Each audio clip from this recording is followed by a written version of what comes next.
بسم اللہ الرحمن الرحیم۔ داستان ایمان فروشوں کی اس سلسلے کی نئی ویڈیو پیش خدمت ہے۔ اس چیپٹر کا عنوان ہے ام عرارہ کا اغوا۔ تمام دوستوں سے گزارش ہے کہ ویڈیو کو لائک ضرور کیا کریں۔ جون 1171 کا وہ دن مصر کی گرمی سے جل رہا تھا جس دن خلیفہ العاضد کے قاصد نے آ کر صلاح الدین ایوبی کو پیغام دیا کہ خلیفہ یاد فرما رہے ہیں۔ سلطان ایوبی کے تیور بدل گئے۔ اس نے قاصد سے کہا، خلیفہ کو بعد السلام کہنا کہ کوئی بہت ضروری کام ہے تو بتا دے، میں آ جاؤں گا۔ اس وقت مجھے ذرا سی بھی فرصت نہیں۔ انہیں یہ بھی کہنا کہ میرے سامنے جو کام پڑے ہیں وہ حضور کے دربار میں حاضری دینے کی نسبت زیادہ ضروری اور اہم ہیں۔ قاصد چلا گیا اور سلطان ایوبی بے چینی میں کمرے میں ٹہلنے لگا۔ وہ فاطمی خلافت کا دور تھا۔ مصر میں اس خلافت کا خلیفہ العاضد تھا۔ اس دور کا خلیفہ بادشاہ ہوتا تھا۔ جمعہ کے خطبے میں ہر مسجد میں خدا اور رسول صلی اللہ علیہ وآلہ وسلم کے بعد خلیفہ کا نام لیا جاتا تھا۔ عیش و عشرت کے سوا ان لوگوں کے پاس کوئی کام نہ تھا۔ اگر نور الدین زنگی اور صلاح الدین ایوبی نہ ہوتے یا وہ بھی دوسرے عمرہ وزراء کی طرح خوش آمدی اور ایمان فروش ہوتے تو اس دور کے خلیفوں نے تو سلطنت اسلامیہ کو بیچ کھایا تھا۔ العاضد ایسا ہی ایک خلیفہ تھا۔ صلاح الدین ایوبی مصر میں گورنر بن کر آیا تو ابتدا میں خلیفہ نے اسے کئی بار بلایا تھا۔ سلطان ایوبی سمجھ گیا کہ خلیفہ اسے صرف اس لیے بلاتا ہے کہ اسے یہ احساس رہے کہ حاکم ایوبی نہیں خلیفہ ہے۔ وہ سلطان ایوبی کا احترام کرتا تھا، اسے اپنے ساتھ بٹھاتا تھا، مگر اس کا انداز شاہانہ اور لب و لہجہ آمرانہ ہوتا تھا۔ اس نے سلطان ایوبی کو جب بھی بلایا بلا مقصد بلایا اور رخصت کر دیا۔ صلیبیوں کو بحر روم میں شکست دے کر سوڈانی فوج کی بغاوت کو ختم کر کے صلاح الدین ایوبی نے خلیفہ کو ٹالنا شروع کر دیا تھا۔ اس نے خلیفہ کے محل میں جو شان و شوکت دیکھی تھی اس نے اس کے سینے میں آگ لگا رکھی تھی۔ محل میں زر و جواہرات کا یہ عدم تھا کہ کھانے پینے کے برتن سونے کے تھے، شراب کی سراہی اور پیالوں میں ہیرے جڑے ہوتے تھے۔ حرم لڑکیوں سے بھرا پڑا تھا۔ ان میں عربی، مصری، مراکشی، سوڈانی اور ترک لڑکیوں کے ساتھ ساتھ عیسائی اور یہودی لڑکیاں بھی تھیں۔ یہ اس قوم کا خلیفہ تھا جسے ساری دنیا میں اللہ کا پیغام پھیلانا تھا اور جسے دنیا کفر کی محیب جنگی قوت کا سامنا تھا۔ سلطان ایوبی کو خلیفہ کے وقت خلیفہ کی کچھ اور باتیں بھی کھائی جا رہی تھیں۔ ایک یہ کہ خلیفہ کا ذاتی حفاظتی دستہ سوڈانی حبشیوں اور قبائلیوں کا تھا جن کی وفاداری مشکوک تھی۔ دوسرے یہ کہ خلیفہ کے دربار میں سوڈان کی باغی اور برطرف کی ہوئی فوج کے کماندار اور نائب سالار خصوصی حیثیت کے مالک تھے۔ صلاح الدین ایوبی کی ہدایت پر علی بن سفیان نے قصر خلافت میں نوکروں اور اندر کے دیگر کام کرنے والوں کے بیس میں اپنے جاسوس بھیج دیے تھے۔ خلیفہ کے حرم کی 2 عورتوں کو بھی اعتماد میں لے کر جاسوسی کے فرائض سونپے گئے تھے۔ ان جاسوسوں کی اطلاعوں کے مطابق خلیفہ سوڈانی کمانداروں کے زیر اثر تھا۔ وہ 60-65 سال کی عمر کا بوڑھا تھا لیکن خوبصورت عورتوں کی محفل میں خوش رہتا تھا۔ اس کی اسی کمزوری سے صلاح الدین ایوبی کے مخالفین فائدہ اٹھا رہے تھے۔ 1171 کے دوسرے تیسرے مہینے میں خلیفہ کے حرم میں ایک جوان اور غیر معمولی طور پر حسین لڑکی کا اضافہ ہوا تھا۔ حرم کی جاسوس عورتوں نے علی بن سفیان کو بتایا تھا کہ 3-4 آدمی آئے تھے جو عربی لباس میں تھے۔ وہ اس لڑکی کو لائے تھے۔ ان کے پاس بہت سے تحفے بھی تھے۔ لڑکی بھی تحفے کے طور پر آئی تھی۔ اس کا نام ام عرارہ بتایا گیا تھا۔ اس میں خوبی یہ تھی کہ خلیفہ العاضد پر اس نے جادو سا کر دیا تھا۔ بہت ہی چالاک اور ہوشیار لڑکی تھی۔ سلطان ایوبی کو قصر خلافت کی ان تمام خرافات کا علم تھا، مگر حکومت پر اس کی گرفت ابھی اتنی مضبوط نہیں ہوئی تھی کہ وہ خلیفہ کے خلاف کوئی کارروائی کر سکتا۔ اس سے پہلے کہ گورنر اور امیر خلیفہ کے آگے جھکے رہتے تھے، اسی لیے مصر بغاوتوں کی سرزمین بن گیا تھا۔ وہاں اسلامی خلافت تو تھی مگر اسلام کا پرچم سرنگوں ہوتا جا رہا تھا۔ فوج سلطنت اسلامیہ کی تھی مگر سوڈانی جرنیل شہری حکومت کی باغ ڈور ہاتھ میں لیے ہوئے تھے اور ان کا رابطہ صلیبیوں کے ساتھ تھا۔ انہی کی بدولت قاہرہ اور اسکندریہ میں عیسائی کنبے آباد ہونے لگے تھے۔ ان میں جاسوس بھی تھے۔ صلاح الدین ایوبی نے سوڈانی فوج کو تو ٹھکانے لگا دیا تھا لیکن ابھی چند ایک سوڈانی جرنیل موجود تھے جو کسی بھی وقت خطرہ بن کر ابھر سکتے تھے۔ انہوں نے قصر خلافت میں اثر و رسوخ پیدا کر رکھا تھا۔ سلطان ایوبی خلافت کی تیش پرست گدی کو اس ڈر سے نہیں چھیڑنا چاہتا تھا کہ خلافت کے متعلق کچھ لوگ جذباتی تھے اور کچھ حامی تھے۔ ان میں خوشامدیوں کے ٹولے کی اکثریت تھی۔ इस अक्सरियत में वो आला हुकाम भी थे जो मिस्र की अमारत की तवक्को लगाए बैठे थे, मगर ये हैसियत सलाहुद्दीन अय्यूबी को मिल गई। सुल्तान अय्यूबी इन हालात में जहां मुल्क जासूसों और गद्दारों से भरा पड़ा था और सलीबियों के जवाबी हमले का खतरा भी था, इन आला और अदना हुकाम को अपना दुश्मन नहीं बनाना चाहता था जो खिलाफत के परवरदा थे। मगर जून 1171 के एक रोज जब खलीफा ने इसे बुलाया तो उसने इसे साफ इनकार कर दिया। उसने दरबान से कहा, अली बिन सफियान, बहाउद्दीन शुद्दाद, ईसा अल हकारी फकी और अन्नासर को मेरे पास जल्दी भेज दो। ये चारों सुल्तान अय्यूबी के खुसूसी मशीर और मोतमिद थे। सुल्तान अय्यूबी ने इन्हें कहा, अभी खलीफा का कासिद मुझे बुलाने आया था, मैंने जाने से इनकार कर दिया है। मैंने आपको ये बताने और राय लेने के लिए बुलाया है कि मैं जुमा के खुतबा से खलीफा का नाम निकलवा रहा हूँ। ये इकदाम अभी कबलज वक्त होगा, शुद्दाद ने कहा। खलीफा को लोग पैगंबर समझते हैं, राय अम्मा हमारे खिलाफ हो जाएगी। अभी तो लोग इसे पैगंबर समझते हैं, सुल्तान अय्यूबी ने कहा। थोड़े ही अरसे बाद वो इसे खुदा समझने लगेंगे। इसे पैगंबरी और खुदाई देने वाले हम लोग हैं जो खुतबे में इसका नाम खुदा और रसूल अकरम सल्लल्लाहु अलैहि वसल्लम के साथ लेते हैं। क्यों ईसा फकीह, आप क्या मशवरा देते हैं? मैं आपकी तायद करता हूँ, ईसा अल हकारी फकीह ने जवाब दिया। कोई भी मुसलमान खुतबे में किसी इंसान का नाम बर्दाश्त नहीं कर सकता, इंसान भी ऐसा जो शराब, औरत और हर तरह के गुनाह का शेदाई है। ये अलग बात है कि सदियों से खलीफा को पैगंबरों का दर्जा दिया जा रहा है। मैं चूंकि शहरी और मजहबी अमूर का जिम्मेदार हूँ, इसलिए ये नहीं बता सकता कि सियासी और फौजी लिहाज से आपके फैसले का रद्द-ए-अमल क्या होगा। रद्द-ए-अमल शदीद होगा, बहाउद्दीन शुद्दाद ने कहा, और हमारे खिलाफ होगा। इसके बावजूद मैं यही मशवरा दूंगा कि यह बिद्दत खत्म होनी चाहिए या खलीफा को पक्का मुसलमान बनाकर लोगों के सामने लाया जाए, जो मुझे मुमकिन नजर नहीं आता। राय अम्मा को मुझसे बेहतर और कौन जान सकता है, अली बिन सुफियान ने कहा, जो जासूसी और सुराग रसानी के शोबे का सरबराह था। उसने मुल्क के अंदर जासूसों और मुखबरों का जाल बिछा रखा था। उसने कहा, आम लोगों ने कभी खलीफा की कभी सूरत नहीं देखी। वो अल आज़द के नाम से नहीं, सलाहुद्दीन अय्यूबी के नाम से वाकिफ हैं। मेरे महकमे की मुसद्दका इतलात ने मुझे यकीन दिलाया है कि आपके 2 साला दौरे इमारत में लोगों की ऐसी जरूरियात पूरी हो गई हैं जिनके मतलब उन्होंने कभी सोचा भी ना था। शहरों में ऐसे मुतब नहीं थे जहां मरीजों को दाखिल करके इलाज किया जा सकता। लोग मामूली बीमारियों से मर जाते थे। अब सरकारी मुतब खोल दिए गए हैं, दरसगाहें भी खोली गई हैं, ताजरों और दुकानदारों की लूट खसूट खत्म हो गई है, जराइम भी कम हो गए हैं और अब लोग अपनी मुश्किलात और फरियादें आप तक बराह रास्त पहुंचा सकते हैं। आपके यहाँ आने से पहले लोग सरकारी एहलकारों और फौजियों से खौफजदा रहते थे। आपने इनके हकूक बता दिए हैं और वो अपने आप को मुल्क और मिल्लत का हिस्सा समझने लगे हैं। खिलाफत से उन्हें बेइंसाफी और बेरहमी के सिवा कुछ नहीं मिला। आपने उन्हें अदल इंसाफ और वकार दिया है। मैं वसूख से कह सकता हूँ कि कौम खिलाफत की बजाय अमारत के फैसले को कबूल करेगी। मैंने कौम को अदल इंसाफ और वकार दिया है या नहीं? सुल्तान अय्यूबी ने कहा, मैंने कौम के हकूक से दिए हैं या नहीं मैं नहीं जानता। मैं कौम को एक इंतहाई बेहुदा रवायत नहीं देना चाहता। मैं कौम को शिरक और कुफर नहीं देना चाहता। जरूरी हो गया है कि इस रवायत को तोड़कर माजी के कूड़े क्रिकेट में फेंक दिया जाए जो मजहब का हिस्सा बन गई है। अगर ये रवायत कायम रही तो ये भी हो सकता है कि कल परसों मैं भी अपना नाम खुतबे में शामिल कर दूं। दिए से दिया जलता है, लेकिन मैं इस दिए को बुझा देना चाहता हूं जो शिरक की रोशनी को आगे चला रहा है।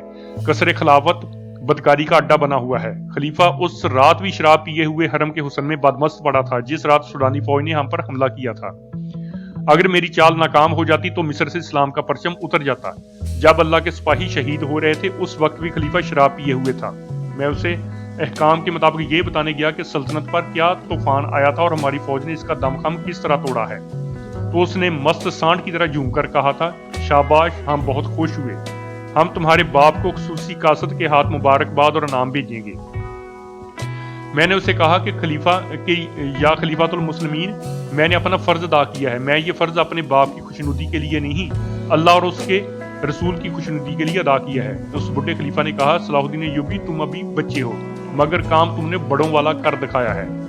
उसने मेरे साथ इस तरह बात की थी जैसे वो मुझे अपना गुलाम और अपने हुक्म का पाबंद समझता है। ये दीन इंसान कौमी खजाने के लिए सफेद हाथी बना हुआ है। सुल्तान अय्यूबी ने खत निकालकर सबको दिखाया और कहा, 6-7 दिन गुजरे, नूरुद्दीन जंगी ने मुझे ये पैगाम भेजा है। उन्होंने लिखा है कि खिलाफत 3 हिस्सों में बट गई है। बगदाद की मरकजी खिलाफत का दोनों मातहत खलीफों पर असर खत्म हो चुका है। आप ये ख्याल रखें कि मिस्र का खलीफा खुद मुख्तार हाकिम ना बन जाए। وہ सूडानियों और सलीबियों से भी साजबाज करने से ग्रेज नहीं करेगा।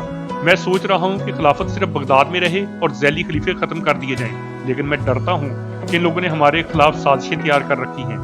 अगर आप मिस्र के खलीफा की बादशाही उसके महल के अंदर ही महदूद रखने की कोशिश करेंगे तो मैं आपको फौजी और माली इमदाद दूंगा। एहतियात की भी जरूरत है क्योंकि मिस्र के अंदरूनी हालात ठीक नहीं। मिस्र में एक बगावत और भी होगी। सूडानियों पर कड़ी नजर रखें। सुल्तान अय्यूबी ने खत पढ़कर कहा, इसमें क्या शक है कि खिलाफत सफेद हाथी है।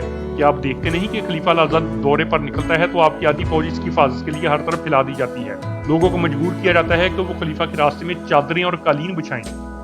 खलीफा का फारसी दस्ता दौरे से पहले लोगों को धमकियां देकर मजबूर कर देता है कि इनकी औरतें और जवान बेटियां खलीफा पर फूलों की पत्तियां फेंकें। इसके दौरों पर खजाने की वो रकम तबाह की जाती है जो हमें सल्तनत इस्लामिया के दिफा और तौसील के लिए और कौम की फलाह बहबूद के लिए दरकार है।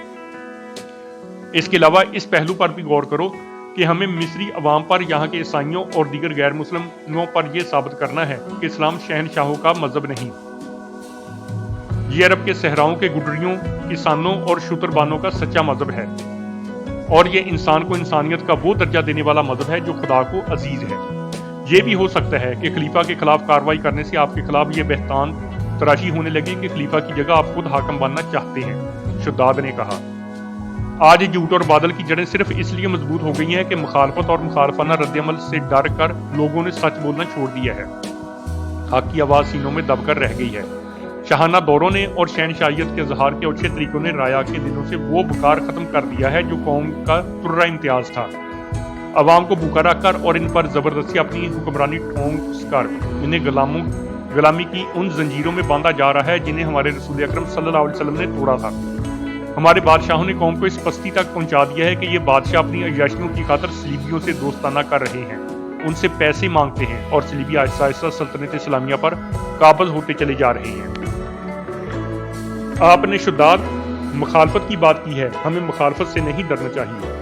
काबिल एहतराम अमीर सुल्तान अय्यूबी के नायब सलार अल नासर ने कहा, हम मुखालफत से नहीं डरते। आपने हमें मैदानी जंग में देखा है, हम उस वक्त भी नहीं डरे थे जब हम मुहासरे में लड़े थे।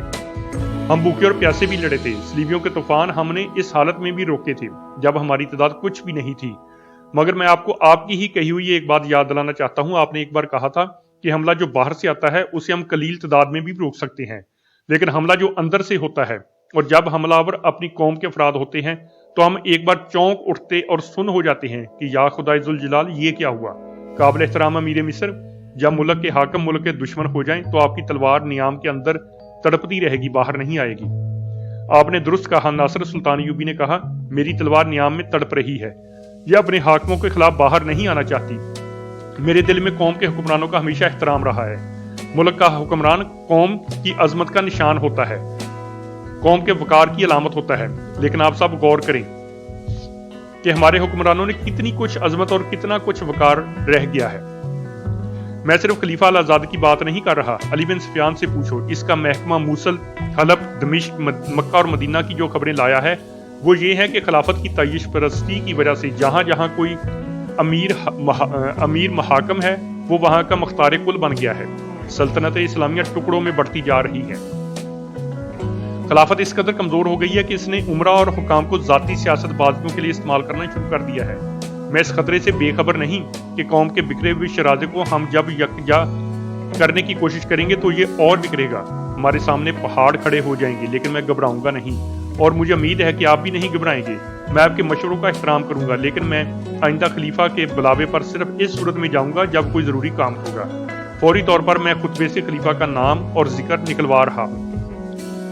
सब ने सुल्तान अय्यूबी के इस इक़दाम की हिमायत की और इसे अपनी पूरी मदद और हर तरह की कुर्बानी देने का यकीन दिलाया। खलीफा अल-आज़द उस वक्त अपने एक खुसूसी कमरे में था जब कासद ने इसे बताया कि सलाहुद्दीन अय्यूबी ने कहा है कि अगर कोई जरूरी काम है तो मैं आ सकता हूँ, वरना मैं बहुत मसरूफ हूँ। खलीफा आग बगूला हो गया। उसने कासद से कहा कि रजब को मेरे पास भेज दो। रजब उसके फारसी दस्ते का कमांडर था जिसका ओहदा नायब सलार जितना था। वो मिस्र की फौज का अफसर था। इसे खलीफा के बॉडीगार्ड्स की कमान दी गई थी। उसने कसरे खिलाफत और खलीफा के फारसी दस्तों में चुन चुनकर सूडानी हबशियों को रखा था। वो सुल्तान अय्यूबी के मुखालफिन में से और खलीफा के खुशामदियों में से था। उस वक्त खलीफा के इस खसूसी कमरे में उम्मे अरारा मौजूद थी जब कासिद सलाहुद्दीन अय्यूबी का जवाब लेके आया था। उसने खलीफा से कहा, सलाहुद्दीन अय्यूबी आपका नौकर है, आपने उसे सर पर चढ़ा रखा है, आप क्यों नहीं उसे माजूल कर देते, क्यों नहीं अपने सिपाही भेजकर इसे हिरासत में यहाँ बुलवा देते? इसलिए कि इसके नताज अच्छे नहीं होंगे। खलीफा ने गुस्से के आलम में कहा, फौज इसकी कमान में है, वो मेरे खिलाफ फौज इस्तेमाल कर सकता है। इतने में रजब आ गया। उसने झुककर फर्शी सलाम किया। अलाज़ ने गुस्से से कांपती हुई आवाज में इसे कहा, मैं पहले ही जानता था कि ये कमबख्त पुरसर और सरकश आदमी है, ये सलाहुद्दीन अय्यूबी। मैंने इसे बुलाया तो ये कहकर आने से इनकार कर दिया कि कोई जरूरी काम है तो आऊंगा, वरना आपका बुलावा मेरे लिए कोई मानी नहीं रखता, क्योंकि मेरे सामने जरूरी काम पड़े हैं। गुस्से में बोलते बोलते उसे हिचकी आई, फिर खांसी उठी और उसने दिल पर हाथ रख लिया। उसका रंग जर्द हो गया। इस हालत में कमजोर सी आवाज में कहा, बदबख्त को यह भी एहसास नहीं कि मैं बीमार हूं, मेरा दिल मुझे ले बैठेगा। मेरे लिए गुस्सा ठीक नहीं, मुझे अपनी सेहत का गम खाई जा रहा है और उसे अपने कामों की पड़ी है। आपने उसे क्यों बुलाया था? रजब ने पूछा। मुझे हुक्म दीजिए। मैंने इसे सिर्फ इसलिए बुलाया था कि इसे एहसास रहे कि इसके सर पर एक हाकम भी है। खलीफा ने दिल पर हाथ रखते हुए कराहती हुई आवाज में कहा, तुम ही ने मुझे बताया था कि सलाहुद्दीन खुद मुख्तार होता जा रहा है। मैं इसे बार बार यहाँ बुलाना चाहता हूँ, इसे हुक्म देना चाहता हूँ ताकि इसे अपने पाँव के नीचे रखूँ। ये जरूरी नहीं कि कोई जरूरी काम हो तो ही मैं उसे बुलाऊं। उम्मे अरारा ने शराब का प्याला उसके होंठों से लगाकर कहा, आपको 100 बार कहा है कि गुस्से में ना आ जाया करें, आपके दिल और असाब के लिए गुस्सा ठीक नहीं। इसने सोने की एक डबिया में से नस्वारी रंग के स्टूल में से जरा सा खलीफा के मुंह में डाला और पानी पिला दिया। खलीफा ने उसके बिखरे हुए रेशमी बालों में उंगलियां उलझाकर कहा, अगर तुम ना होती तो मेरा क्या होता? सबको मेरी दौलत और रुतबे से दिलचस्पी है, मेरी एक भी बीवी ऐसी नहीं जिसे मेरी जात के साथ दिलचस्पी हो। तुम तो मेरे लिए फरिश्ता हो। उसने लड़की को अपने करीब बिठाकर बाजू इसकी कमर में डाल दिया। खलीफातुल मुस्लिमीन, रजब ने कहा, आप बड़े ही नरम दिल और नेक इंसान हैं। यही वजह है कि सलाहुद्दीन अय्यूबी ने यह गुस्ताखी की है। आपने ये भी फरामोश कर दिया है वे को अरबी नस्ल से नहीं, वो आपकी नस्ल से नहीं, वो कुर्द है। मैं हैरान हूं कि इसे इतनी बड़ी हैसियत किसने दे दी है। अगर इसमें कुछ खूबी है तो सिर्फ ये कि वो अच्छा अस्करी है, मैदान जंग का उस्ताद है, लड़ना भी जानता है और लड़ाना भी जानता है। मगर ये वसफ इतना अहम नहीं कि इसे मिस्र की इमारत सौंप दी जाती। उसने सूडान की इतनी बड़ी और इतनी तजर्बाकार फौज यूं तोड़कर खत्म कर दी है जिस तरह बच्चा कोई खिलौना तोड़ देता है। आप जरा गौर फरमाएं कि जब यहाँ सूडानी बशिंदों की फौज थी, नाजी और औरश जैसे सलार थे, तो राया आपके कुत्तों के आगे भी सजदे करती थी। सूडानी लश्कर के सलार आपकी दहलीज पर हाजिर रहते थे। अब ये हाल है कि आप अपने एक मातहत को बुलाते हैं तो वो आने से इनकार कर देता है। रजब, खलीफा ने अचानक गर्ज कर कहा, तुम एक मुजरम हो। रजब का रंग पीला पड़ गया। उम्मे अरारा बिदक कर अल-आज़द से अलग हो गई। उस अल-आज़द ने उसे फिर बाजू के घेरे में लेकर अपने साथ लगा दिया और प्यार से बोला, क्या मैंने तुम्हें डरा दिया है? मैं रजब से ये कहना चाहता हूँ कि ये आज 2 साल बाद मुझे बता रहा है कि हमारी पुरानी फौज और इसके सलार अच्छे थे और सलाहुद्दीन अय्यूबी की बनाई हुई फौज खिलाफत के हक में अच्छी नहीं। क्यों रजब, तुम ये बात पहले भी जानते थे, चुप क्यों रहे? अब जब कि ये अमीर मिस्र अपनी जड़ें मजबूत कर चुका है, मुझे बता रहे हो कि वो खिलाफत का बागी और सरकश है। मैं हुजूर के ताब से डरता था। रजब ने कहा, सुल्तान अय्यूबी का इंतखाब बगदाद की खिलाफत ने किया था, ये आपके मशवरे से ही हुआ होगा। मैं खिलाफत के इंतखाब के खिलाफ जुबान खोलने की जुर्रत नहीं कर सकता था। आज अमीर मिस्र की गुस्ताखी और इसके ज़ेरे असर आपके दिल के दौरे ने मुझे मजबूर कर दिया है कि जुबान खोलूं। मैं कब से देख रहा हूं कि सलाहुद्दीन अय्यूबी कई बार आपके हुजूर गुस्ताखी कर चुका है। मेरा फर्ज है कि आपको खतरों से आगाह करूं और बचाऊं। इस दौरान उम्मे अरारा खलीफा के गालों से गाल रगड़ती रही और उंगलियों में उंगलियां उलझाकर बच्चों की तरह खेलती रही। एक बार उसने खलीफा के गालों को हाथों में थाम कर पूछा, तबीयत बहाल हुई? खलीफा ने इसकी ठोड़ी को छेड़ते हुए कहा, दवाई ने इतना असर नहीं किया जितना तेरे प्यार ने किया है। खुदा ने तुझे वो हुस्न और वो जज्बा दिया है जो मेरे हर रोग के लिए अक्सीर है। उसने अरारा का सर अपने सीने पर डालकर रजब से कहा, रोज़े क़यामत जब मुझे जन्नत में भेजेंगे तो मैं खुदा से कहूंगा कि मुझे कोई हूर नहीं चाहिए, मुझे उम्मे अरारा दे दो। उम्मे अरारा सिर्फ हसीन ही नहीं, रजब ने कहा, ये बहुत होशियार और ज़हीन भी है। हुजूर का हरम साजिशों का घर बना हुआ है, इसने आकर सबको लगाम डाल दी है। اب کسی کی جرت نہیں کہ کوئی عورت کسی عورت کے خلاف یا کوئی اہلکار قصر خلافت میں ذرا سی بھی گڑبڑ کرے۔ رجب صلاح الدین ایوبی کے متعلق بات کر رہے تھے۔ ام رارا نے کہا، ان کی باتیں غور سے سنیں اور صلاح الدین ایوبی کو لگام ڈالیں۔ تم کیا کہہ رہے تھے رجب؟ خلیفہ نے پوچھا۔ میں یہ عرض کر رہا تھا کہ میں نے اس ڈر سے زبان بند رکھی کہ امیر مصر کے خلاف کوئی بات خلافت کو گوارا نہ ہوگی۔ رجب نے کہا، صلاح الدین ایوبی قابل سالار ہو سکتا ہے، مجھے اس کا صرف یہی وصف پسند ہے کہ میدان جنگ میں وہ اسلام کا پرچم سرنگون نہیں ہونے دیتا۔ خلیفہ نے کہا، ہمیں سلطان ایوبی جیسے سالاروں کی ضرورت ہے جو خلافت اسلامیہ کا وقار میدان جنگ میں قائم رکھیں۔ میں گستاخی کی معافی چاہتا ہوں خلیفۃ المسلمین، رجب نے کہا، خلافت نے ہمیں میدان جنگ میں نہیں آزمایا۔ صلاح الدین ایوبی کے متعلق میں یہ کہنے کی جرت کروں گا کہ وہ خلافت اسلامیہ کے وقار کے لیے نہیں لڑتا بلکہ اپنے وقار کے لیے لڑتا ہے۔ آپ فوج کے سالار سے سپاہی تک پوچھ لیں، صلاح الدین انہیں یہ سبق دیتا رہتا ہے کہ وہ ایسی سلطنت اسلامیہ کے قیام کے لیے لڑیں جس کی سرحدیں لامحدود ہوں۔ صاف ظاہر ہے کہ وہ ایسی سلطنت کا خواب دیکھ رہا ہے جس کا بادشاہ وہ خود ہوگا۔ نور الدین زنگی اس کی پشت پناہی کر رہا ہے۔ اس نے صلاح الدین ایوبی کے ہاتھ مضبوط کرنے کے لیے 2000 سواروں اور اتنے ہی پیادہ عسکریوں کی فوج بھیجی تھی۔ کیا اس نے خلیفہ بغداد کی اجازت سے یہ فوج بھیجی تھی؟ کیا خلافت کا کوئی ایلچی آپ سے مشورہ لینے آیا تھا کہ مصر میں فوج کی ضرورت ہے یا نہیں؟ جو کچھ ہوا خلافت سے بالا ہوا۔ تم ٹھیک کہتے ہو، خلیفہ نے کہا، مجھ سے نہیں پوچھا گیا اور مجھے اب خیال آیا ہے کہ ادھر سے آئی ہوئی اتنی زیادہ کمک واپس نہیں بھیجی گئی۔ واپس اس لیے نہیں بھیجی گئی کہ یہ کمک مصر پر گرفت مضبوط کرنے کے لیے بھیجی گئی تھی اور اس لیے یہاں رکھی گئی ہے۔ رجب نے کہا، مصر کی پرانی فوج کے سپاہیوں کو کسان اور بکاری بنانے کے لیے یہ کمک آئی تھی۔ ناجی، اورش، کاکیش، عبدی یزدان، ابی آذر اور ان جیسے 8 اور سالار کہاں ہیں؟ حضور نے کبھی سوچا نہیں۔ ان سب کو صلاح الدین ایوبی نے خفیہ طور پر قتل کرا دیا تھا۔ ان کا قصور صرف یہ تھا کہ وہ صلاح الدین ایوبی سے زیادہ قابل سالار تھے۔ یہ قتل کس کی گردن پر ہے؟ صلاح الدین ایوبی نے حاکموں کی مجلس میں کہا تھا کہ خلیفہ مصر نے ان سب کو غداری اور بغاوت کے جرم میں سزائے موت دے دی ہے۔ جھوٹ، خلیفہ نے بھڑک کر کہا، سفید جھوٹ۔ مجھے صلاح الدین ایوبی نے بتایا تھا کہ یہ سب غدار ہیں۔ میں نے اسے کہا تھا کہ گواہ لاؤ اور مقدمہ چلاؤ۔ اس نے مقدمہ چلائے بغیر وہ فیصلہ خود کیا جو خلافت کی مہرت کے بغیر بیکار ہوتا ہے۔ رجب نے کہا، ان بدقسمت سالاروں کا جرم یہ تھا کہ انہوں نے صلیبی بادشاہ سے رابطہ قائم کیا تھا۔ ان کا مقصد کچھ اور تھا، وہ یہ تھا کہ صلیبیوں سے بات چیت کر کے جنگ و جدل ختم کیا جائے اور ہم اپنے ملک اور رعایا کی خوشحالی اور فلاح و بہبود کی طرف توجہ دے سکیں۔ آپ شاید تسلیم نہ کریں مگر یہ حقیقت ہے کہ صلیبی ہمیں اپنا دشمن نہیں سمجھتے۔ وہ ہمارے خلاف جنگی طاقت صرف اس لیے تیار رکھتے ہیں کہ نور الدین زنگی اور شیرکو جیسے مسلمانوں سے انہیں حملے کا خطرہ رہتا ہے۔ شیرکو مر گیا تو صلاح الدین ایوبی کو اپنی جگہ چھوڑ گیا۔ یہ شخص شیرکو کا پروردہ ہے۔ اس نے ساری عمر عیسائی قوم سے لڑتے اور اسلام کے دشمن پیدا کرتے اور دشمنوں میں اضافہ کرتے گزاری ہے۔ اگر صلاح الدین کی جگہ میرے مصر کا امیر کسی اور کو مقرر کیا جاتا تو آج عیسائی بادشاہ آپ کے دربار میں دوستوں کی طرح آتے، قتل و غارت نہ ہوتی، اتنے پرانے اور تجربہ کار سالار قتل ہو کر گمنام نہ ہو جاتے۔ مگر رجب، خلیفہ نے کہا، صلیبیوں نے بحر روم سے حملہ جو کیا تھا، صلاح الدین ایوبی نے ایسے حالات پیدا کیے تھے کہ صلیبی اپنے دفاع کے لیے حملے میں پہل کرنے پر مجبور ہو گئے۔ رجب نے کہا، صلاح الدین ایوبی کو معلوم تھا کہ حملہ آ رہا ہے کیونکہ حالات اسی نے پیدا کیے تھے، اس لیے اس نے حملہ روکنے یعنی دفاع کا انتظام پہلے ہی کر رکھا تھا۔ یہ شخص فرشتہ تو نہیں تھا کہ اسے غیب کا حال معلوم ہو گیا تھا۔ اس نے ایک ایسا ناٹک کھیلا جس میں ہزارہ بچے یتیم اور ہزارہ عورتیں بیوہ ہو گئیں۔ اس پر آپ نے اسے میری موجودگی میں خراج تحسین پیش کیا۔ پھر اس نے سوڈانی فوج کو جو آپ کی وفادار تھی جنگی مشق کے بہانے رات کو باہر نکالا اور اندھیرے میں اس پر اپنی نئی فوج سے حملہ کر دیا۔ مشہور یہ کیا کہ ناجی کی فوج نے بغاوت کر دی تھی، اس پر بھی آپ نے اسے خراج تحسین پیش کیا۔ آپ اتنے سادہ دل اور مخلص ہیں کہ آپ اس چال اور اس دھوکے کو سمجھ نہ سکیں۔